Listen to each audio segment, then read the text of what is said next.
ನಮಸ್ತೆ ಕನ್ನಡಿಗರೇ, ನಾನು ನಿಮ್ಮ ಮೈಸೂರು ಲೋಕೇಶ್.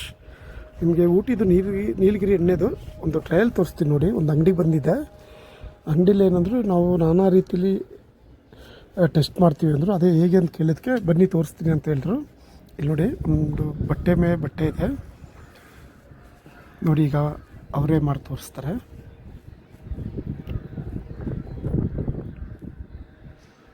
ಮತ್ತೇನಂದರೆ ಈ ನೀಲಗಿರಿ ಎಣ್ಣೆ ನಾನಾ ರೀತಿಯಾಗಿ ಯೂಸ್ ಮಾಡ್ಬೋದು. ಮೇಯ್ನ್ ಅಂದರೆ ಇನ್ನರಲ್ಲ, ಔಟ್ಸೈಡಿಗೆ ಯಾವ ರೀತಿ ಬೇಕಾದ್ರೂ ಯೂಸ್ ಮಾಡ್ಕೋಬೋದು. ಅಂದರೆ ಕೋಲ್ಡು, ಕಾಫು, ಶೀತ ಆ ಥರ ಆದರೆ ತುಂಬ ಯೂಸ್ ಆಗುತ್ತೆ. ಆಮೇಲೆ ಪೇಯ್ನಿಗೂ ಯೂಸ್ ಆಗುತ್ತೆ ಅಂತ ಹೇಳ್ತಾರೆ ನೋಡಿ. ಅದು ಒಂದು ಬಟ್ಟೆ ಮೇಲೆ ನೀಲಗಿರಿ ಎಣ್ಣೆ ಹಾಕ್ಬಿಟ್ಟು ಬೆಂಕಿ ಹಚ್ಚಿದ್ರು. ಒಂದೆರಡು ಸೆಕೆಂಡ್ ಆದಮೇಲೆ ಆಫ್ ಮಾಡ್ತಾರಂತೆ ನೋಡಿ. ಆಫ್ ಆಯಿತು. ಈಗ ಅದು ಹೊಗೆ ಆಡ್ತಾಯಿದೆ ನೋಡಿ, ಹೊಗೆ ಆಡ್ತಾಯಿದೆ.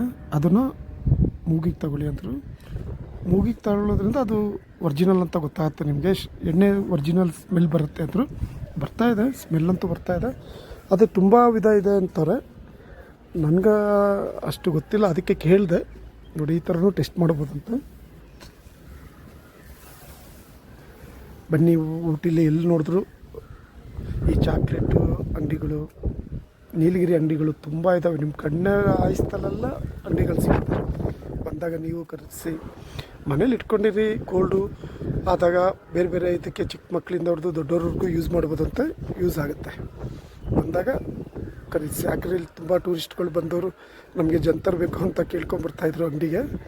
ಆ ಥರ ತುಂಬ ಯೂಸ್ ಆಗುತ್ತೆ. ಮನೇಲಿ ಎನಿ ಟೈಮ್ ಇದ್ದರೆ ಒಳ್ಳೆಯದು ಅಂತ ಹಿರಿಯರು ಹೇಳ್ತಾರೆ. ನೀವು ಬಂದಾಗ ಇದೇ ರೀತಿ ಕೇಳಿ ಟೆಸ್ಟ್ ಮಾಡಿಸಿ ಖರೀದಿಸಿ. ಓಕೆ, ಬಾಯ್ ಕನ್ನಡಿಗರೇ, ಬಾಯ್.